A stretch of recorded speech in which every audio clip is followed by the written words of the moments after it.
Mfethu operation number kahle la sesikhiphile impahla zabo sikathile akekho umuntu othatha into zabo. And when I got there and I called him, he wasn't even responding. I called him more than 10 times. He didn't even respond. He didn't even say a word. He was just laying there. And I was so hurt because that's unlike him. Whenever I call him, he's gonna be there. That's for sure. He never makes a mistake. Tusini's brother, Tabani, says Piwe was worried about his safety. Ekubeni futhi umfowethu ubeke wazishiya insolo zokuthi kulesini ukuthi kunemoto emlandelayo ehamba abantu abathatha ipholo. So ke okufikile kumina ukuthi kusho ukuthi labantu ayakhuluma ngabo umfowethu singagcina singazange sabonana kwafika kumina ukuthi ibona labantu abamtholile ngoba zonke into zakhe phone sikhwama semakhe wallet semali khona yonke into akaseshiyo kwenziwe ukuthi babefuna yena futhi abantu kade bethunyiwe kuyafika kumina okwenza ukuthi ngikholele ukuthi yibo labantu abantu bese kushiya ukuthi useneyithomba bamshuthayo kuzona esongela ukuthi yena ungomunye ufaka inhlabathi ekudleni kwabo. Kwamasho right now umphakathi wakhona uphumile-ke usemgwaqeni uvale yonke into ezithatha bathula kunyakazi luthola kamali i-traffic imile nje emini kwava akunyakazi kuhamba kancane right now sekuthola ukuthi kungavuleleka babonana but umphakathi uvakalisa ungathokozi kwabo lesenzo senzeke ukuthi nikubulawe uDouglas ngodume ngomfene so abahlali balaba amasho baphumile bangena emgwaqweni beyaphukithini la emgwaqweni bavale yonke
umfowethu ngezwe nje ngoma ngafonela uma ngisendlini mina ngihlala nomfowethu eduze ngihlala ngala eChesterville wangena ucingo uma ethi mntanami naba abafowenu nodadweni bephuma begijima bethi umfowenu usedutshuliwe ngangqoka amateki ngene emotweni engidumisa imoto ngithe ngisendleleni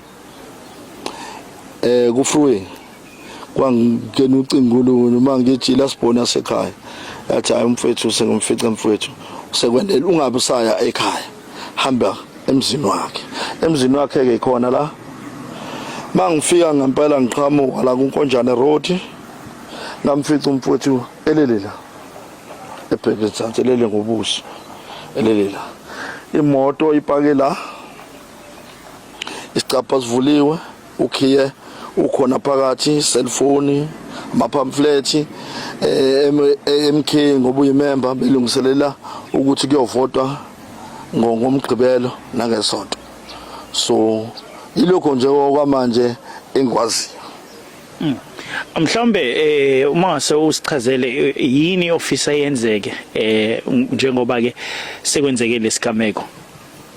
Mfethu engifisa kwenzeka akhulu engicelayo amaphoyisa adlala indima yawo ngoba yonke into ayithola ekwenzekeni kamfethu ekuhambeni kamfethu bayithola into abebeyidinga la ekhaya kunamakhamera na yonke into siyacela kakhulu ngoba lamaphoyisa kuthiwa PKTT awawona amaphoyisa agwazelayo amaphoyisa kaMkhwanazi ithemba lethelele kubona ukuthi enze umsebenzi wawo thina siwanikile konke esikwaziyo nokuthi umfethu ube nazo insolo zokukhalaza zokuthi usenginabantu abamlandelayo uyabo wafika noma mina engangitshenanga umlomo nomlomo kodwa wabatshena abazali bami ukuthi ma sekunezimoto ezingilandelayo kunabantu abangisabisayo njengani na njengoba umfowethu ube la kwile ilunga le march and march uyabo engikwaziyo umfowethu njengamanje kuseyiloko